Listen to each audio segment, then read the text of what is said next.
What if I told you a referee once ended a World Cup match 6 minutes early while a player was literally running toward the goal to score? Or that a dictator told an entire football team, win or die? The FIFA World Cup 2026 is happening right now in America, and most people have absolutely no idea about the insane history behind this tournament. Today I'm giving you 5 facts that will completely change how you watch every single match this summer. And trust me, fact number 5 is going to break your brain. Let's go. The World Cup is the biggest sporting event on the planet. 5 billion people watch it. That's more than the Super Bowl, the Olympics, everything. But here's the thing, most casual fans only know the surface stuff. Ronaldo, Messi, the trophy, the vibes. What they don't know is the absolutely wild, sometimes dark, sometimes hilarious history that makes this tournament unlike anything else in sports.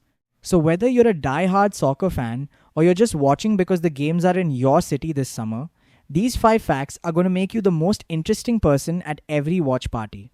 The referee who ended a match 6 minutes too early. We're going back to 1930, Uruguay. The very first World Cup ever played. Argentina versus France. Huge match. The score is 1-0 to Argentina. France is pushing hard, desperate for an equalizer. Then a French player named Marcel Langiller breaks through. He's clear, one-on-one with the keeper. This could be the goal that changes everything. And then the referee blows his whistle. Full time. Except, it wasn't full time. There were still 6 minutes left to play. The Brazilian referee had literally just miscounted. He ended the match 6 minutes early while France was about to score. France went absolutely ballistic. Players surrounded the ref. Fans were screaming. FIFA had a full-on crisis in the first ever World Cup. They did restart the match after protests, but France couldn't score again. Argentina won 1-0. Now, here's what makes this even crazier. This kind of thing could never happen today. We have VAR, goal line technology, electronic clocks, multiple officials watching everything. But in 1930, one guy, one whistle, one watch. And he got it wrong. The World Cup started with a referee literally stealing 6 minutes of football history. Wild, right? But that's nothing compared to fact number 2. The dictator who told his team win or die. 1934. Italy is hosting the World Cup. And the man running Italy at the time is Benito Mussolini, one of the most feared dictators in the world. Mussolini didn't just want Italy to win. He needed Italy to win. For him, a World Cup victory wasn't about football, it was about proving that fascism was the superior system. That Italy was the greatest nation on earth. So he called the Italian squad in before the tournament, and the message was simple: win or don't come back. Now imagine being a football player hearing that from a dictator. These guys weren't just playing for a trophy, they genuinely believed their lives could be on the line. Italy won the World Cup. And when the players asked for a raise after winning, Mussolini shook their hands and sent them home. Tell you the historical twist. Italy won the UNEX World Cup in 1938 too. Under the same pressure, same regime.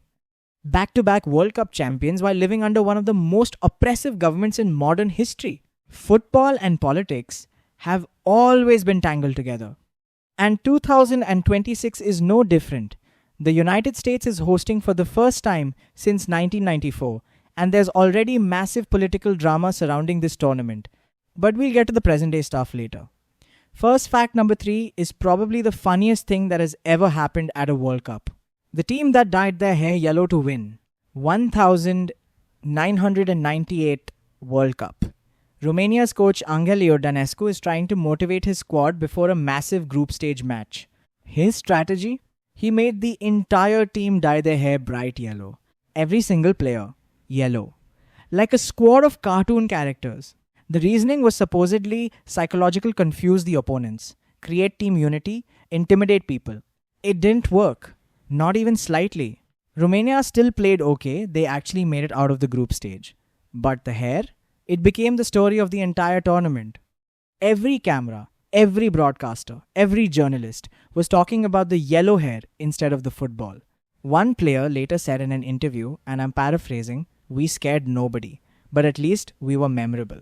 This is the thing about the World Cup that makes it unlike any other sporting event. The stories around the football are just as legendary as the football itself. Which brings us to fact number 4, and this one involves teeth. The player who bit 3 people and still plays football, Luis Suarez, Uruguay striker, one of the most gifted players of his generation, also a biter. In 2010, he bit an opponent during a club match in the Netherlands. Suspension. In 2013, he bit Chelsea's Branislav Ivanovic during a Premier League game. Longer suspension. And then, in the 2014 World Cup, on the biggest stage in the world, with billions watching, he bit Italy's Giorgio Chiellini on the shoulder. Like, actually leaned in and bit a human being during a World Cup match. FIFA banned him for 9 matches and 4 months. He was sent home from the tournament immediately. And here's the most unbelievable part of this story. Luis Suarez is still actively playing professional football in 2024. The man bit 3 people across his career, and he's still out there. His dentist once gave a press conference and said he couldn't explain it. The internet lost its mind. The 2014 World Cup bite is genuinely one of the most watched sports clips in YouTube history. It has hundreds of millions of views.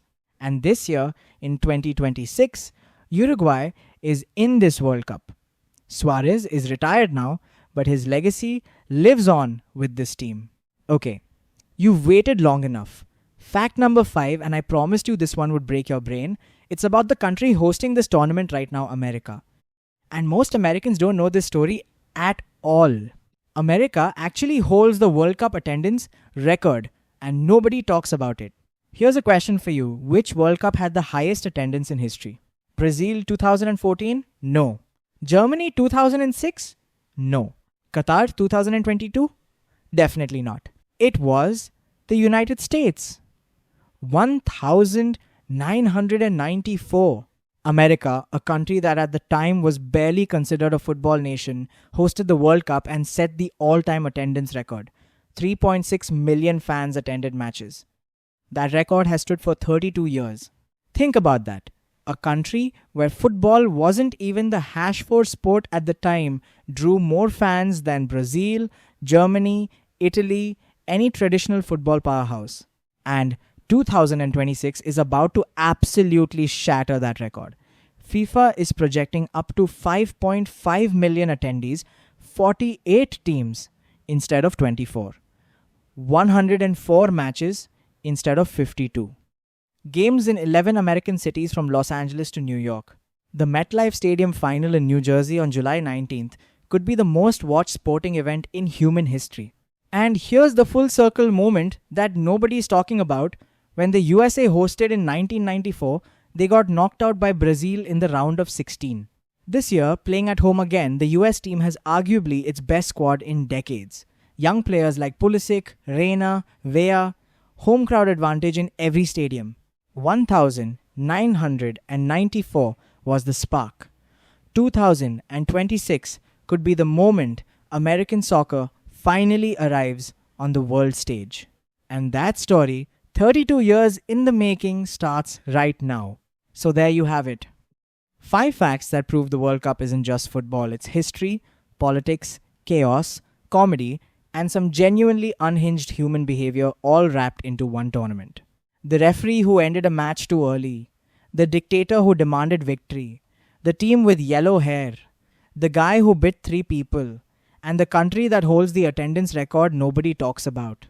The 2026 World Cup is happening right now. And if you want more deep dives into the history, technology, and insane stories behind the biggest events in the world, subscribe. Because we've got a lot more coming this tournament. Drop in the comments which fact shocked you the most and which team are you rooting for. I'll see you in the next one.